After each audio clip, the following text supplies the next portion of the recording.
और ये ऐसा आशिक था जानते हो, जो रात को इशा पढ़ के यानी कि थोड़ी देर सोता था और उसके बाद सबसे पहले मदीने में जागता था, और जागने के बाद जो इसका सबसे पहला काम था जानते हो वो काम क्या था? इसका सबसे पहला काम ये था कि ये अपने घर से निकलता, हाथ में लोटा लेता और उसमें पानी भरता, और उसके बाद रसूल पाक की चौखट पे जाता और जाकर नबी के दरवाजे पे खड़ा हो जाता था, और दरवाजे पे खड़े होके मेरे रसूल का इंतजार करता था, कब मुस्तफा आए मैं दीदार करूं, कब मुस्तफा आए मैं नबी का जलवा देखूं, कब मुस्तफा आए मैं अपने नबी की कदम बोसी करूं, कब मुस्तफा आए मैं अपने नबी की दस्तबोसी करूं, कब मुस्तफा आए मैं सबसे पहले जियारत करूं, कब मुस्तफा आए मैं अपने दिल का नजराना पेश करूं।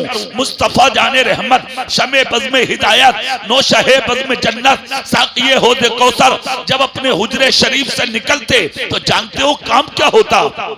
निकलने के बाद सबसे पहले अगर नबी के सामने कोई आता तो ये दीवाना आता, खुदा की कसम रोज आते थे तहज्जुद के वक्त में, और आकर वजू के लिए मेरे आका को पानी पेश करते, मेरे आका पानी का लोटा लेते, इनका चेहरा देखते और मुस्कुराते। यार जिसका चेहरा देख के नबी मुस्कुरा दे फिर उसकी शान का क्या आलम, उसकी इज्जत का क्या आलम, कौन उसकी तकदीर का अंदाजा लगाएगा? मुस्तफा मुस्कुराते। अब ये सिलसिला चलता रहा चलता रहा चलता रहा। एक दिन वो भी आया कि सर्दी की रातें हैं, हवा के झोंके पूरे मदीने को आराम से सुलाए हुए हैं। मेरे आका काशाने नबुव्वत से निकले पैगंबर आजम ने जैसे कि दरवाजे पे नजर डाली, क्या देखते हैं? पूरा मदीना खामोशी से सोया है, मगर नबी का वो गुलाम जो रोज पानी लेके तहज्जुद में आता था वो आज भी दरवाजे पर खड़ा है। मेरे आका ने जब अपने गुलाम को खड़ा देखा, खुदा की कसम देखकर मेरे आका मुस्कुराए, और मुस्कुराकर पैगंबर आजम ने अपने करीब किया, लोटा कबूल किया, और उसके बाद मुस्तफा बोले क्या मांगना चाहते हो मांग लो। और जुमले क्या थे नबी के? सल रबिया, तो ए रबिया जो चाहो मांग लो, जो चाहो मांग लो। कौन कह रहे हैं? जिनको खुदा ने दोनों आलम का मालिक व मुख्तार बना के भेजा है, कायनात के खजानों की चाबी जिस पैगंबर को खुदा ने देकर भेजी है। समझ रहे हैं आप? आपको जो कुछ मिला ये सदका मुस्तफा का है, जिंदगी मुस्तफा का सदका, औलाद मुस्तफा का सदका, माँ बाप मुस्तफा का सदका, इज्जत मुस्तफा का सदका, मकान मुस्तफा का सदका, खाना और पीना मुस्तफा का सदका। इसीलिए तो आला हजरत कहते हैं ला रब्बिल अर्श, जिसको जो मिला उनसे मिला, बढ़ती है कौनैन में नेमत रसूलुल्लाह की। देखिए उस नबी की बारगाह। मेरे आका मुस्कुरा के बोले सल रबिया, तो ए रबिया आज जो चाहो मांग लो। इतना जब कहा, अब ऐसे में ना देने वाले का जवाब है ना मांगने वाले का जवाब है, दोनों लाजवाब है। इधर नबी का दरियाए रहमत जोश पर है और उधर गुलाम मुस्तफा के सामने है। जब नबी कहते हैं जो चाहो मांग लो, गर्दन झुक गई, कुछ भी नहीं बोले। आका क्या मांगू? फरमाया जो चाहो मांग लो। आका क्या मांगू? फरमाया जो चाहो मांग लो। हजरत रबिया जो गुलाम है मुस्तफा के, गर्दन उठाई, नबी का जलवाए रहमत देखा और देखकर अर्ज करते हैं या रसूल अल्लाह अस्अलुका मुराफक़तुका फिल जन्ना, सब कुछ है मेरे पास, मुझे जन्नत में अपना साथ अता फरमा दीजिए। इतना सुनना था। नबी मुस्कुरा के बोले ए रबिया परेशान मत हो, मैंने जन्नत में तुझे अपना साथी बना लिया है। सुभान अल्लाह। ये है जिसको नबी चाहे जो अता कर दे। इन्होंने मांगा, नबी ने अता फरमा दिया। तो ये इश्क की बात है, ये प्यार की बात है, ये मोहब्बत की बात है, जिससे नबी प्यार कर ले। समझ गए? और जो नबी से प्यार कर ले फिर जवाब नहीं होता। आदमी मोहब्बत तो करे, आदमी प्यार तो करे, मगर आज दिल लगाने वाले आपको दौलत से दिल लगाने वाले मिलेंगे, शोहरत से दिल लगाने वाले मिलेंगे नहीं। कौन है जो आज नबी से दिल लगाए? और सुनिए, नबी से प्यार करने के लिए जरूरी नहीं है कि आप मक्का शरीफ जाएं, नबी से प्यार करने के लिए जरूरी नहीं है कि आप मदीना शरीफ जाएं, इसलिए कि हज वो करेगा जो दौलतदार होगा, दौलत का रखने वाला होगा। अब आप मालिक के इस्तातात तो है नहीं, दौलत तो आपके पास है नहीं, तो आप मक्का जाएंगे कैसे? अब आप मदीना जाएंगे कैसे? अब किस तरह आप मक्का पहुंचे, किस तरह मदीना पहुंचे? तो क्या मक्का जाकर ही नबी से आप प्यार करेंगे? क्या मदीना जाकर ही आपको नबी से प्यार होगा? हरगिज़ नहीं। ये सोच है आदमी की और अलग अलग सोच है। सुनिए, प्यार करने के लिए और दिल का कनेक्शन जोड़ने के लिए आदमी के पास जाना जरूरी नहीं होता। अगर हाँ जरूरी होता तो खुदा की कसम वो तारीख याद करें कि जब मेरे रसूल ने अपने तबर्रुकात गुलामों को अता फरमाए थे, मोहब्बत करने वालों को, तो सिद्दीक अकबर को भी अता किया, उमर फारूक को भी अता किया, उस्मान गनी को भी अता किया, मौला अली को भी अता किया। मगर मेरे आका का खिरका शरीफ जिस पर सबकी नजर थी, मेरे आका ने किसी को नहीं दिया। सहाबा की नजर अपनी अपनी अलग अलग है।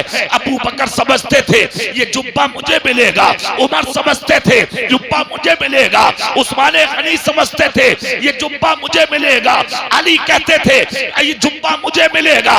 मगर मेरे आका ने वो जुब्बा शरीफ निकाला और निकाल के हजरत उमर और अली को करीब करके कहा, लो ये मेरा जुब्बा अपने हाथों में लो।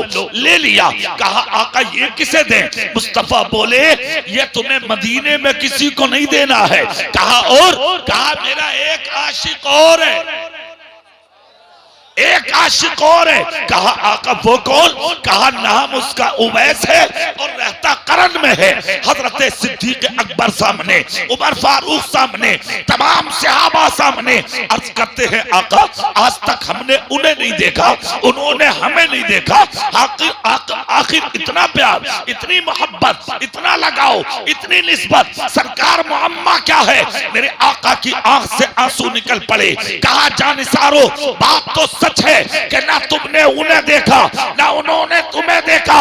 अरे सच्चाई तो ये है कि उसने भी आज तक मुझे नहीं देखा, मगर मोहब्बत का आलम ये है कि ना वो मुझसे दूर है ना मैं उससे दूर। मोहब्बत देखें, अकीदत देखें, प्यार देखें। इतना सुनना था, सहाबा की आंखों से आंसू निकल रहे हैं। मुस्तफा जाने रहमत, शमे पज़्मे हिदायत, नौशहे पज़्मे जन्नत, साक़िए हौज़े कौसर ने कहा ए उमर जाओ और ए अली जाओ, ये मेरा खिरका, ये मेरा जुब्बा जाके मेरे उवैस को दो। हजरत उमर आगे बढ़े, दस्तबस्ता अर्ज करते हैं आका उनकी पहचान क्या होगी? कहा है पहचान मुझसे लो। कहा क्या? कहा वो पहचान ये होगी कि वो तुम्हें आबादी में नहीं मिलेगा, बस्ती में नहीं मिलेगा, गांव में नहीं मिलेगा, मजमे में नहीं मिलेगा, जमात में नहीं मिलेगा, लोगों की भीड़ में नहीं मिलेगा। कहा और? कहा उसका मुसल्ला जंगल में पहाड़ों के ऊपर बिछा होगा और उसकी नमाजों का हाल ये होगा सर सजदे में होगा और हिफाजत मेरे उस गुलाम के शेर और चीते कर रहे हो।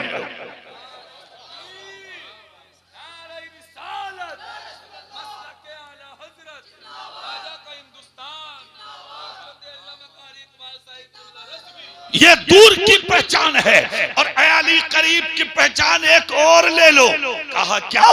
कहा जब करीब चले जाओ तो दूसरी पहचान ये है मेरे उस गुलाम के शाने पर एक सफेद रंग का गोल निशान होगा, तुम उसे देख लेना।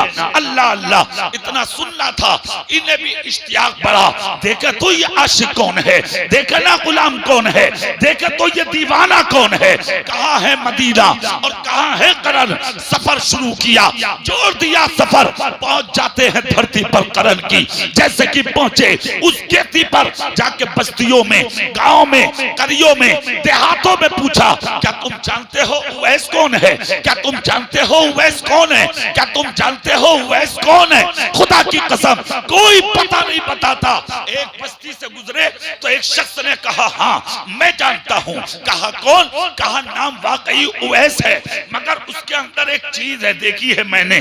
कहा क्या? कहा जब बच्चे उसके पत्थर मारते हैं ना, तो वो बच्चों को पलट के देखता तो है, मारता नहीं, गालियां नहीं देता, सताता नहीं, जुल्म नहीं करता। हाँ एक बात है उसके अंदर, बच्चों के सर पे हाथ रखता, सर चूमता और सर चूम के कहता है, बेटा पत्थर मारो, मैं पत्थर मांगने से तुम्हें नहीं रोकूंगा, मगर खुदारा छोटा मारा करो, इसलिए कि मोटा पत्थर मारोगे जिस्म से खून ज्यादा निकलेगा, छोटा मारोगे तो खून निकले में देर लगेगी, वक्त नहीं जाए होगा, मेरी नमाज कज़ा नहीं होगी। मुझे तुम्हारे पत्थर का डर नहीं है, नमाज कज़ा होने का डर।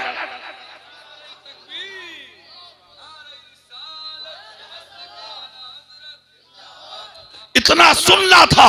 उस शख्स की बात को सुनकर हजरत उमर और अली दोनों बोले, हो ना हो वैस वही होंगे। जोर से क्या बात, मेरे हिस्से में सुभान अल्लाह भी ना आ जाए, और दिल से बोलो ना भाई सुभान अल्लाह। हो ना हो वैस वही होंगे। इतना सुनना था, चल दिए दोनों। जैसे ही चले, जैसे ही निकले जंगल में, देखा तो एक ही घाट पर शेर और चीते और भेड़िए पानी पी रहे हैं। जोर से भाई, ये कमाल की बात है या नहीं? शेर चीतों का एक जगह होना ये कमाल की बात है ना? और रखवाली करने वाला कौन है? इंसान। इंसान, समझ रहे हैं आप? इंसान। ये भी हैरत की बात है, समझ गए? हमारे ईमान आज कमजोर हो गए, इसलिए हम शेर तो बहुत बड़ी बात, मच्छर से डरते हैं। बोलो डरते हैं कि नहीं डरते? गुड नाइट लगा के सोते, काट ना ले, डेंगू हो जाएगा, है कि नहीं? मलेरिया हो जाएगा। इसके अलावा भी तरह तरह के बुखार चल रहे हैं जिन्हें मैं भी नहीं जानता। और सबसे बड़ा बुखार एक और आ गया, कोरोना हो जाएगा। डर है आदमी को, वरना कौम मुस्लिम वो कौम है, मच्छर तो बहुत बड़ी चीज, शेरों से भी नहीं डरी है। हाँ, शेरों का शेर है मुस्तफा का गुलाम। इससे बड़ा शेर कौन सा भाई? इससे बड़ा शेर नहीं है। जंगल में जा रहा था एक आशिक, सामने से आ गया शेर, मुंह फैला के दौड़ पड़ा इस इंसान के ऊपर। जैसे ही दोनों का मुकाबला हुआ, मगर सुनिए, शेर भी भागता रहा और नबी का गुलाम भी भागता रहा। दोनों का मुकाबला। शेर ने दिल में सोचा, समझ लिया, नजर दौड़ाई, इंसान होता तो रुक जाता, ये कुछ और है। करीब आ गया, जैसे ही करीब आया, शेर की आंखों में आंखें मुसलमान ने डाल दी। काफी देर तक शेर इसे देखता रहा और ये शेर को देखता रहा। हालत ये हुई कि ये मुस्कुराता रहा। शेर ने नजर झुका ली। मुसलमान बोला, वो और होगा जो डर गया होगा, मुझे डराने की कोशिश मत कर। अगर तू जंगल का शेर है तो मैं मदीने के मुस्तफा का शेर हूँ। अना मौला रसूलिल्लाह, मुझे कुछ और मत समझ, मैं मुस्तफा के, मदीने के मुस्तफा का गुलाम हूँ। इतना सुनना था। शेर ने अपनी पुश्त झुका दी, सारी दुनिया को ये बता दिया, वो और होते हैं जिन्हें हम डरा लेते हैं, ये गुलाम मुस्तफा होते हैं जिन्हें हम पुश्त पे बैठा लेते। समझ गए? शेर चीते भेड़िए एक घाट पे पानी पी रहे। हजरत उमर और अली ने देखा, देखकर समझ गए बात तो सही है। अब उवैस यही होंगे। अब यहाँ एक जुमला बड़ा प्यारा और बड़ा कीमती जुमला, अगर सुभान अल्लाह बोलो तो मैं सुना दूं। हाँ, अरे यार आशिक की बात देखे, कारी साहब देखे, अल्लाह अल्लाह, जंगल में, पहाड़ों के बीच में, गाराओं के बीच में, इन शेरों चीतों के बीच में, अब हजरत उमर और अली को जरूरत ना पड़ी कि हम उवैस करनी को तलाश कर लें। वो तो पहाड़ों में खड़े मुसल्लों पर खुदा की इबादत कर रहे थे। जैसे ही उमर और हजरत अली इनके करीब हुए तो पीछे से पहाड़ों से निकल के मुसल्ला से उठ के हजरत उवैस करनी दौड़ पड़े और हजरत उमर और अली के करीब आए और आने के बाद दोनों को आके अपनी गोद में ले लिया, सर चूम लिया, लबों को चूम लिया, सीने को चूम लिया, हाथों को चूम लिया, आगोश मोहब्बत में लेके बोले जल्दी बताओ तुम कौन हो, मुझे तुम्हारे जिस्मों से मेरे रसूल के मदीने की खुशबू आ रही है।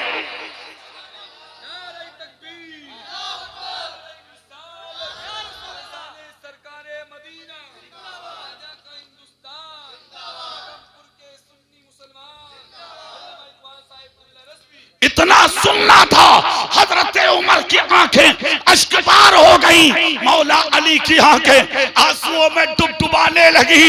इनका चेहरा देखकर कहा आपने खूब पहचाना, यकीनन हम मदीने से आए हैं, मगर सच्चाई ये बता दो तुमने हमें देख कब लिया, हमें पहचान कैसे लिया?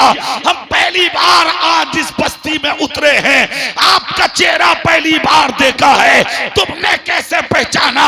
इतना जब कहा तो मुस्तफा का गुलाम बोला आए मदीने से हो, सवाल ऐसा कर रहे हो, पहचान कैसे लिया? कहा सुनो, जब इतनी दूर रह के मैं नबी को पहचान चुका हूं तो फिर दुनिया की कोई शय मेरी नजर से पोशीदा नहीं। है इतना सुनना था। हजरत उमर और अली दोनों बोले खूब पहचाना, यकीनन हम मदीने से आए। जोर से दिल से बोलो ना भाई, यकीनन हम मदीने से आए हैं।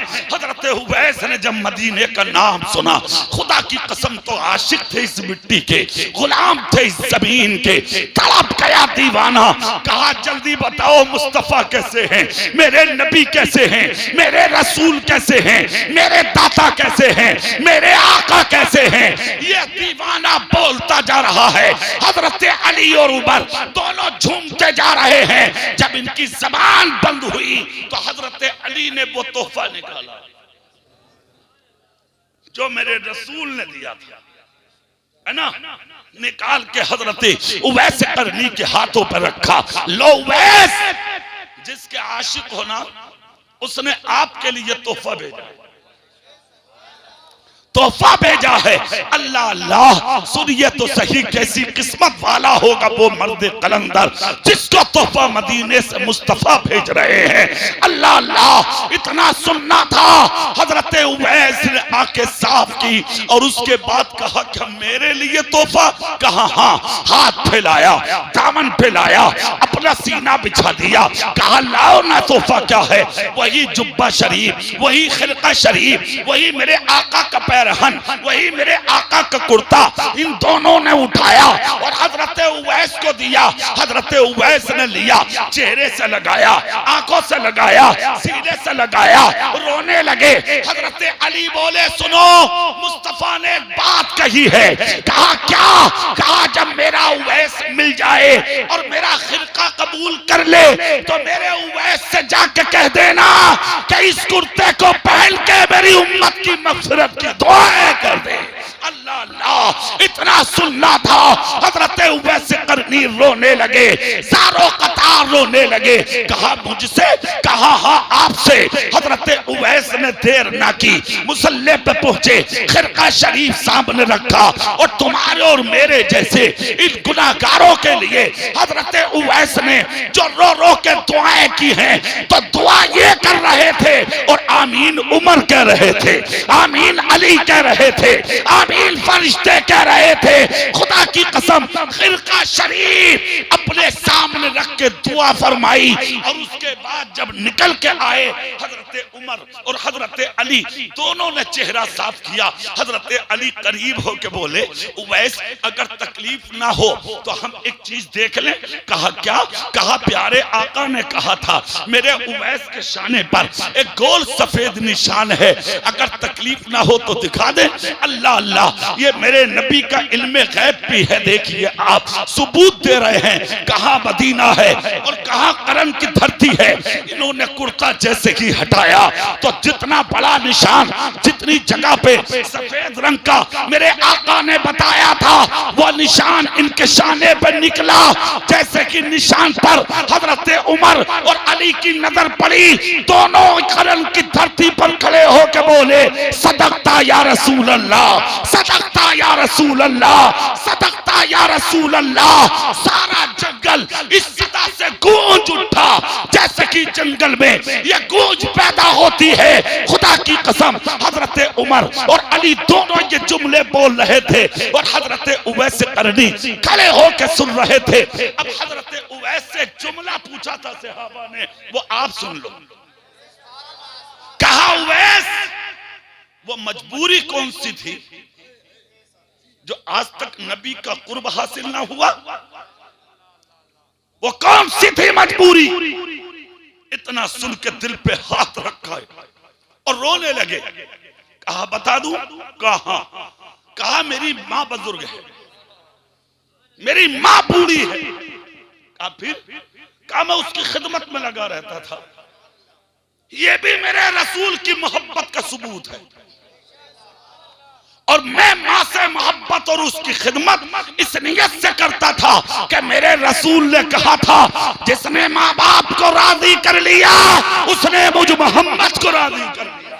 अल्लाह अल्लाह, बस मुझे तो यही निस्बत काम आ गई, मेरी माँ मुझसे राजी है इसीलिए मदीने का मुस्तफा मुझसे राजी। समझ गए?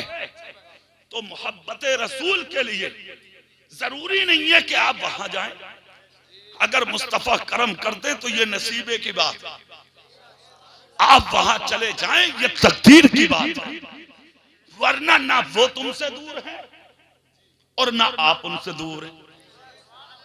नबी इतने करीब हैं कि मुस्तफा कहते हैं मुझे दिल से पुकार के तो देख, अगर दिल से दरूद पढ़ दिया तो तेरे दरूद को सुनने के लिए मैं खुद आता हूं।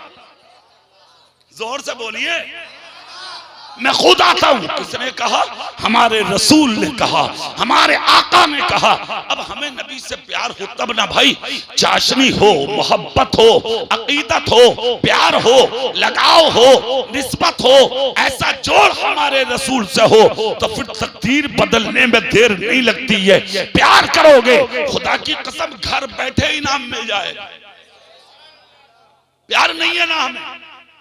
अगर हमें प्यार हो जाए, अपने आका से मोहब्बत हो जाए, अपने आका से अगर लगाव हो जाए तो फिर तकदीर बदलने में देर नहीं लगेगी। इसलिए कि खुदा की रहमत के खजाने में किसी चीज की कमी है ही नहीं। लेने वालों की कमी है। अरे बोलो भाई, ना उसे बीमारी देते देर लगती है और ना शिफा देते देर लगती है। अरे बोलो ना भाई, कोई देर नहीं। देखते देखते आदमी मौत के मुंह में चला जाता है और तड़पते हुए आदमी को हम आसानी से बैठा देख लेते। ये उसके कर्म की बात है। जिसको चाहे शिफा दे दे, जिसको चाहे मौत दे दे, ये उसके कर्म की बात है।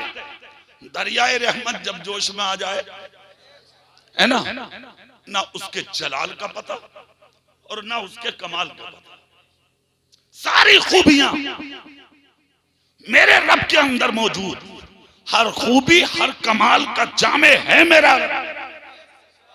जोर से हाँ, किसी चीज की कमी नहीं है, किसी चीज की भी कमी नहीं है। हम सब उसके मोहताज हैं और रब किसी का मोहताज नहीं। आपको जिस चीज की जरूरत हो तलब कीजिए, दुआ कीजिए और मुस्तफा के वसीले से कीजिए। ये है मोहब्बत की बात। और अगर आपको मोहब्बत है, प्यार है, लगाव है, तो आप ये ना समझे कि आप तन्हा हैं। ये दुनिया के दोस्त है भाई, जो छोड़ देते हैं, आपका हाथ पकड़ के कहते हैं यार आजमा के देखना, जान दे दूंगा, जरूरत पड़ेगी तो खून दे दूंगा, जरूरत पड़ेगी तो दौलत दे दूंगा, मगर याद रख जिस दिन तेरे जिस्म से रूह निकलेगी, ये दोस्त मुंह तकता रह जाएगा, औलाद मुंह तकती रह जाएगी, बीवी मुंह तकती रह जाएगी, बाप आप मुंह तकते रह जाएंगे, खानदान मुंह तकता रह जाएगा, रिश्तेदार मुंह तकते रह जाएंगे। कोई नहीं है साथ जाने वाला, कोई नहीं है कब्र में काम आने वाला। दोस्ती भी की है तो ऐसों से जिन्होंने हाथ छोड़ दिया, प्यार भी किया है तो ऐसों से जिन्होंने दामन छोड़ दिया, मोहब्बत भी की है तो ऐसों थे जिन्होंने कब्र में अकेला छोड़ दिया, दिल भी लगाया है तो ऐसों से जिन्होंने रिश्ता ही खत्म कर लिया। अरे दिल ही लगाना था तो उससे लगा लेते, खुदा की कसम के जिससे दिल लगाया है वो कल भी उसी के साथ थे, वो आज भी उसी के साथ।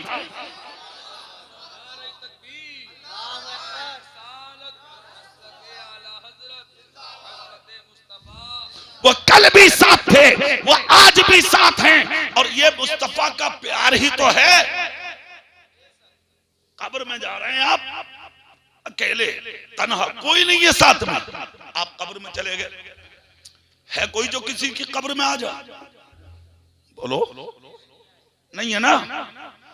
दौलत, शोहरत, इज्जत, हुकूमत, बादशाहत, दोस्त, यार, बीबी, बच्चे, कुछ नहीं, आप अकेले हैं कब्र में।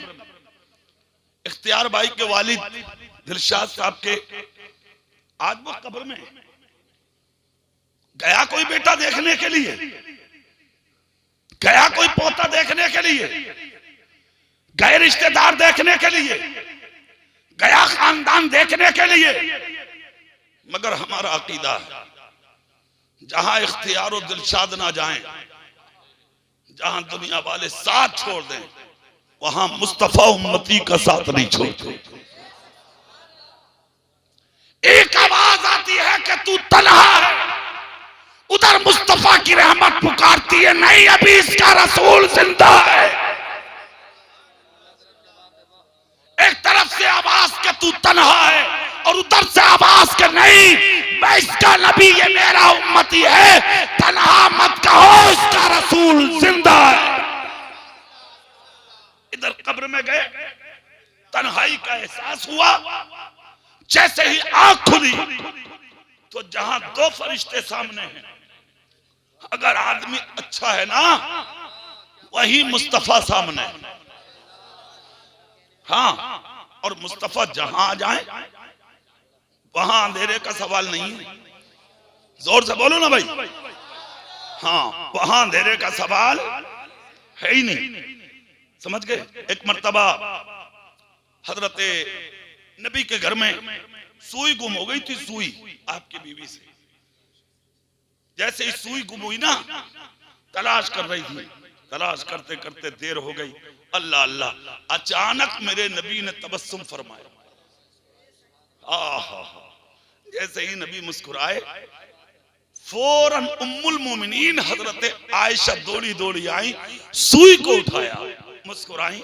अल्लाह अल्लाह, अर्ज करती आका देर से तलाश कर रही थी, क्या तबस्सुम है मेरे आका का। हाँ, कि इधर मुस्कुराए और उधर गुमी हुई सुई मुझे मिल गई। यार सोचो, अगर नबी मुस्कुरा दें तो खोई हुई सुई मिल जाए, तो जिसकी कब्र में नबी आ जाए, क्या उसकी सोई हुई तकदीर नहीं जागेगी? कब्र में सवाल होते हैं तीन। कितने? जोर से बोलिए। तीन सवाल कब्र में होते हैं, तीन सवाल। उसमें जो आखिरी सवाल है ना कब्र का, वो कैसा सवाल? पहला सवाल तो कब्र का, तेरा रब कौन है, तेरा दीन क्या है, समझ गए? तीसरा सवाल है ये, समझ रहे हैं क्या? मा तकूलो फी हक़्क़े हाज़र रजुल, क्या कहता था इनके बारे में। अब जो अकीदा था उसका, उसी अकीदे के साथ बोलेगा। जैसा समझा था, अब जबान नहीं बदल सकती। ये दुनिया थी कि दुनिया वालों को चला दिया तूने, जो चाहा बोल दिया तूने। एक कब्र है, हाँ, जो बोला था वही बोलेगा। यहाँ बदल के कुछ नहीं बोल सकता। अगर अपनी तरह कहा था तो वही बोलेगा, कुछ और कहा था वही बोलेगा।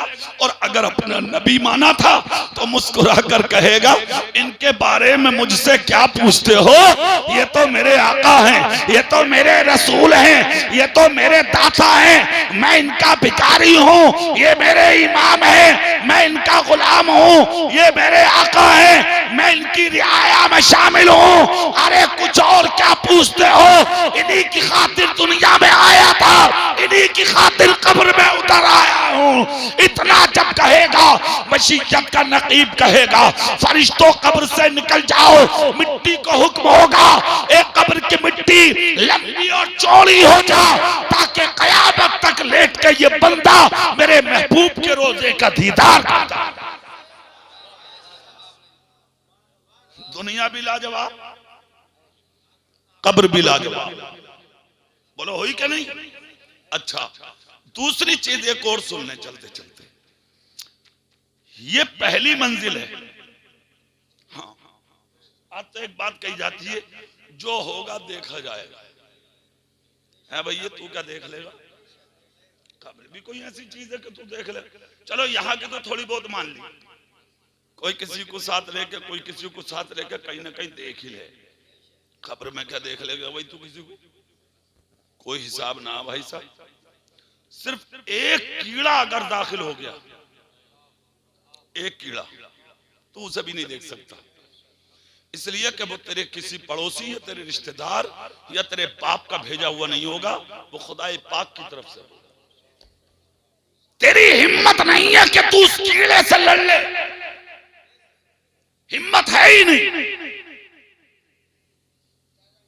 याद रखना, पहली मंजिल है कब्र। अगर ये ठीक हो गई तो कामयाब, और अगर ये ठीक नहीं है तो तू बर्बाद। माल और दौलत को सांप और बिच्छू बना के तुम्हारे गले में डाला जाएगा, जो कयामत तक तुम्हें ये तपाते रहेंगे, अजाब देते रहेंगे। और उसके बाद जब कयामत में उठोगे, घसीट कर लाया जाएगा, चेहरे मस्क कर दिए जाएंगे, कौम के बीच में जलील किया जाएगा, मखलूक खुदा के बीच में तुम्हें रुस्वा किया जाएगा। आज थोड़ी सी बेइज्जती हो जाए, तुम घर से निकलना पसंद नहीं करते, घर से निकलना गवारा नहीं करते, मगर कभी सीने पे हाथ रख के सोचा कि जब तुम कब्र से निकलोगे कयामत के दिन, सब नंगे होंगे, किसी के बदन पे कोई कपड़ा नहीं होगा। हाँ, कोई कपड़ा नहीं होगा, बरहना उठेंगे अपनी कब्रों से, समझ गए? बरहना।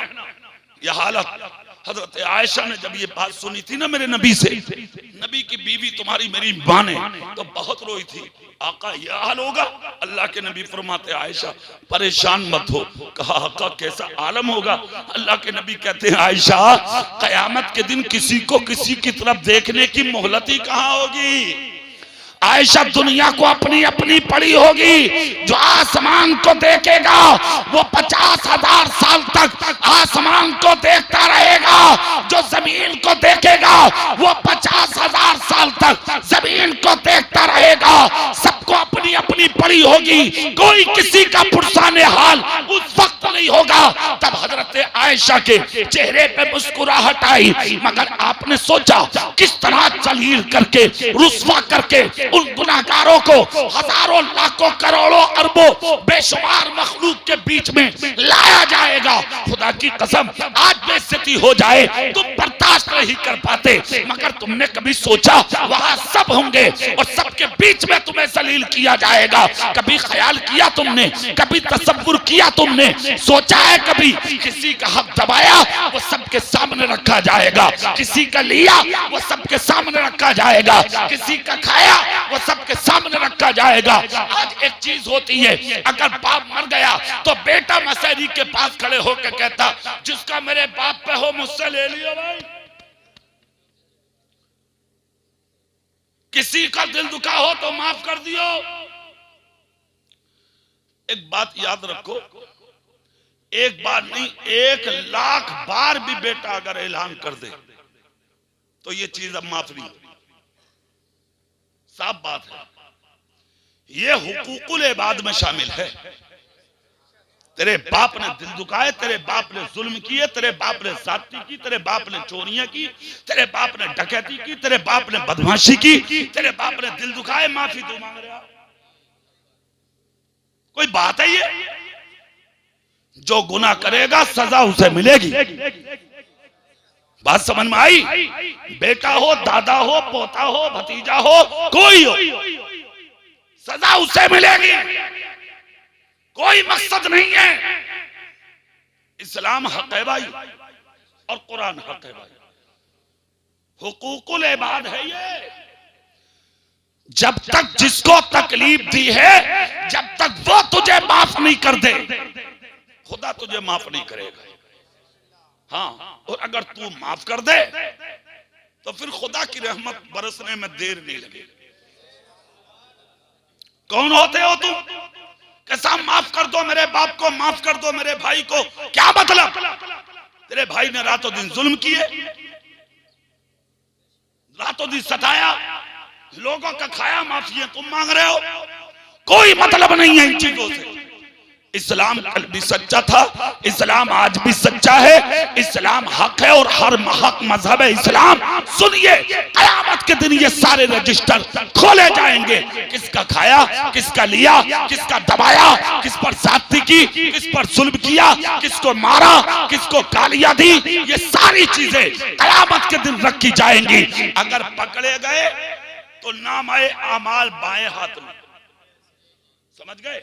और अगर नेक हो तुम तो नामाए आमाल दाहिने हाथ में आपके होगा।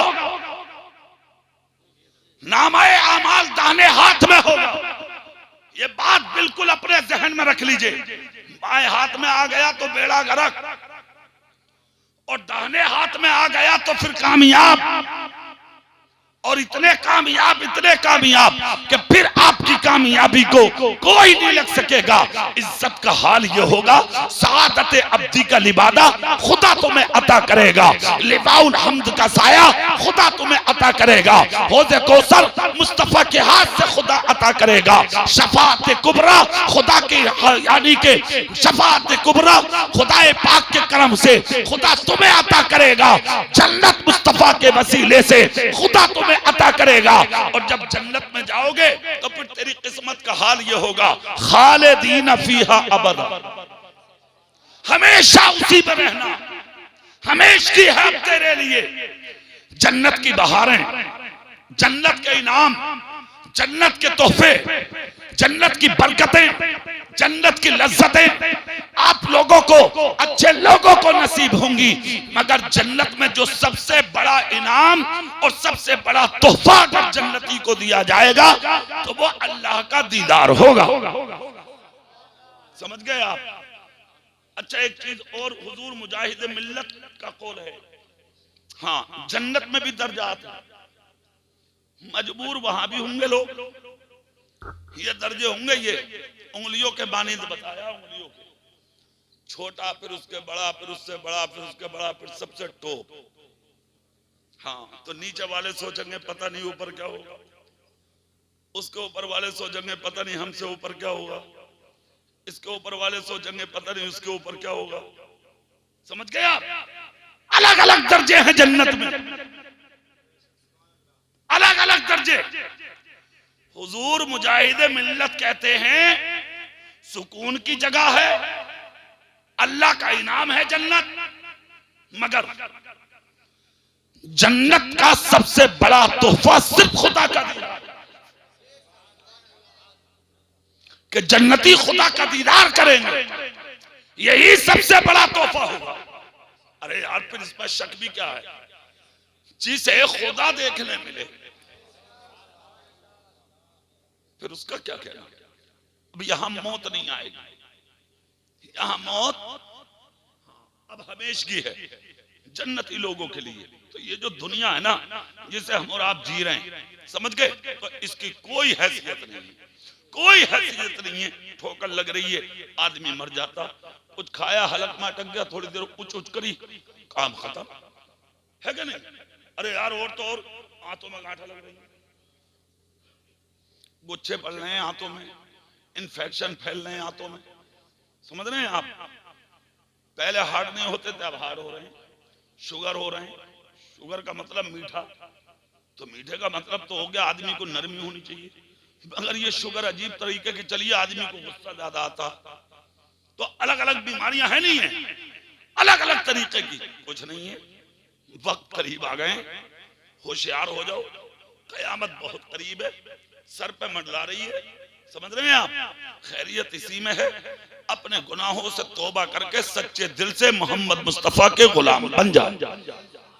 हाँ, इन महफिलों का और इन जलसों का मकसद सिर्फ यही होता कि हम झूठ, गीबत, चुगली, मक्कारी, अय्यारी, तमाम बुराइयों को छोड़ें और सच्चे दिल से अपने गुनाहों से तौबा करके अपने रसूल के दीवाने बन जाएं, है कि नहीं। आज की महफिल भी इसीलिए हुई है ताकि इस महफिल का कोई जुमला कबूल हो जाए और इसकी बरकत से जनाब मोहतरम जमील अहमद साहब की मग़फ़िरत हो जाए। माशाअल्लाह, ये हमारे गाँव में बहुत अच्छा है कारी साहब कि अगर कहीं मौत हो रही है तो इस तरह की महफिलें होती हैं 10वें, 20वें, 40वें में। माशाअल्लाह, ये बहुत अच्छी बात है। इससे दो फायदे हैं, जिंदों को भी फायदा है और मुर्दों को भी फायदा। जिंदों की इस्लाह होती है और मुर्दों को सवाब मिलता है। माशाअल्लाह, समझ गए आप। तो आपको हमें बहुत बड़ी मुबारकबाद है इस चीज पर कि आप इन महफिलों में आते हैं और इनको बैठकर सुनते भी हैं, इन महफिलों को मुलाहजा करते भी हैं, समझ गए। यही है आखिरत की तैयारी। आप दौलत, शोहरत, माल कितना भी इकट्ठा कर लो अपने पास, कोई मतलब नहीं है इन चीजों का। अगर आपका अकीदा अच्छा, ईमान अच्छा, समझ गए हो, तो आपकी आखिरत भी अच्छी, आपका सब कुछ अच्छा हो जाएगा। मैंने कुरान शरीफ की एक आयत पढ़ी थी, कुल इन कुंतुम तुहिब्बूनल्लाह फत्तबिऊनी युहब्बिकुमुल्लाह। ऐ महबूब, आप फरमा दीजिए, अगर तुम अल्लाह के प्यारे होना चाहते हो तो मेरे महबूब की इताअत करो, मेरे महबूब की फरमा बरदारी करो, मेरे महबूब का कहना मानो। मतलब ये है कि जिस दिन तुम मेरे महबूब के हो गए, जमाना तुम्हारा हो जाएगा, ठीक है नहीं। आप नबी से प्यार करें, नबी से मोहब्बत करें, नबी से लगाव रखें, 5 वक्त नमाज पढ़ें, अपने माँ बाप की खिदमत करें, छोटों पर शफकत करें और सबसे अकीदत और मोहब्बत करके अपनी जिंदगी को मुकम्मल करें और इन महफिलों का खूब अदब और एहतराम करें। अल्लाह की बारगाह में दुआ है, अल्लाह ताला इस महफिल पाक को कबूल फरमाए और इस महफिल की बरकत से हमें आपको सबको सवाब अता करे और जो सवाब खुदा हमें